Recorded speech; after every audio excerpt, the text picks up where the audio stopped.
Assalamu alaikum. Hi Malina. Here are today's news updates.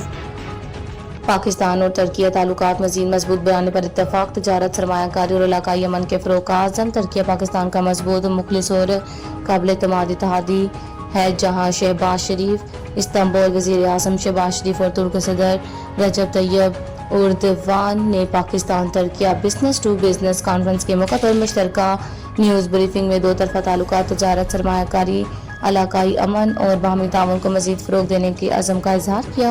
वज़ीर आज़म शहबाज शरीफ ने अपने खिताब में कहा कि इस्तांबुल का खूबसूरत शहर एशिया और यूरोप को मिलाने वाला तारीखी मरकज़ है, जबकि तुर्की पाकिस्तान का मजबूत, मुखलिस और काबिल एतमाद इत्तेहादी है।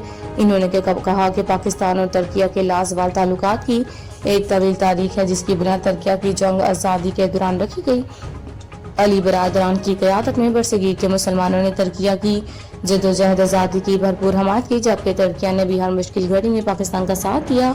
इनका कहना था कि सदर रजब तैयब एर्दोगान की मुखलिसाना हमायत के बायस पाकिस्तान को सालसी का किरदार अदा करने का मौका मिला। अमरीका और ईरान के दरमियान मुज़ाकराती अमल में पाकिस्तान ने खलूस नीयत से कोशिश की। ये एक